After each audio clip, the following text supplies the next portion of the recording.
Tay, pwede po ba akong humabol sa school ngayon? May exam po kasi kami ngayon eh. Anak, hindi tayo babayaran dito hanggang di natatapos to. Di ba sinabi ko naman sa'yo? Itigil mo na yung pag-aaral mo. Nak, pasensya mo ng tatay.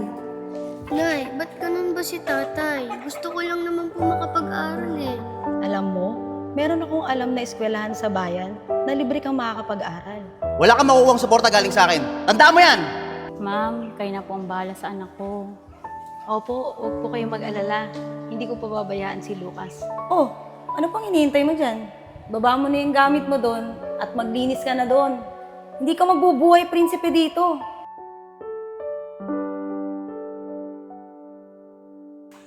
Lucas! Lucas! Ma'am, pasensya na po kayo. Nakatulog po kasi ako eh. Ang dami ko po kasing ginawa eh. Lucas, ano ba naman? Napakasimpleng bagay, hindi mo pa nagawa. Di ba sabi ko bago mag-alas 12, hatid mo na kay Aling Baby? Tignan mo, kinancel niya yung order niya sa akin. Manong-mana ka sa mga magulang mong mangmang. Nagdesisyon akong umalis sa poder ni Teacher Annie dahil hindi ko na kinaya ang labis na pamamaltrato niya sa akin. Kaya naisipan kong humanap ng part-time job para matustusan at mapagpatuloy ko ang aking pag-aaral.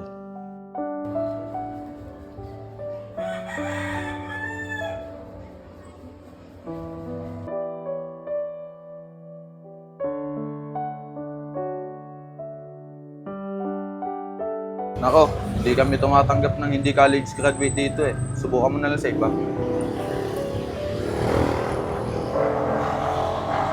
Maraming salamat po.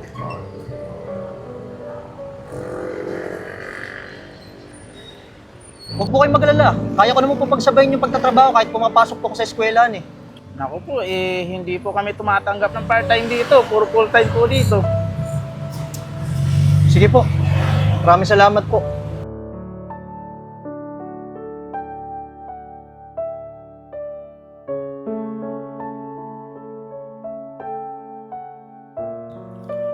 Panginoon, gabayan niyo po lagi si nanay, si tatay, at ang kapatid ko.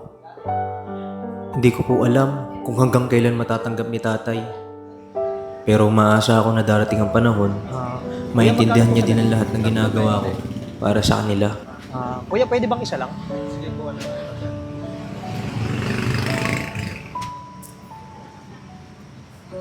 Jay! Uy, Lucas! Anong ginagawa mo rito? Ito, naghanap ako ng part-time eh. Alam mo naman, nag-aaral pa rin ako hanggang ngayon. Sakto, naghanap si Papa ng tao sa carwash. Baka gusto mo. Talaga?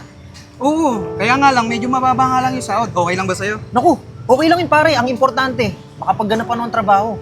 O sige, pagkatapos natin kumain, sasama kita doon ha. Salamat tol ah.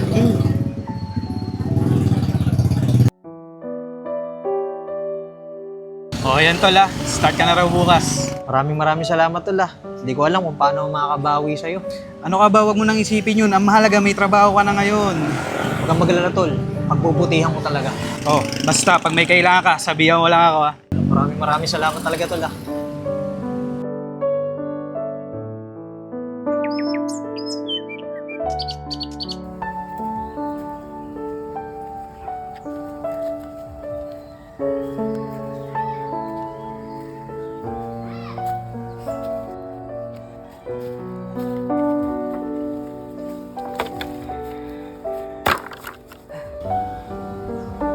Buti na lang talaga anak, nandiyan ka. May isa pa akong anak na maasahan eh. Hindi ka tulad ng kuya mo. Masyadong mataas ang pangarap sa buhay. Eh tay, paano kaya kung talagang makapagtapos ng pag-aaral si kuya? Tay! Ryan! Pinapos kasi yung naipon ko pambayad ng matrikula eh.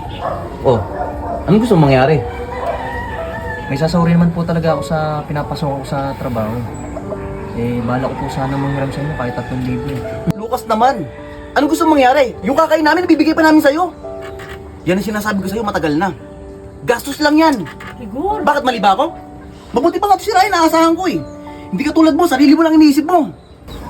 Sige po tay. Baka sakali lang naman po ako eh. Nay, tuloy na po ako.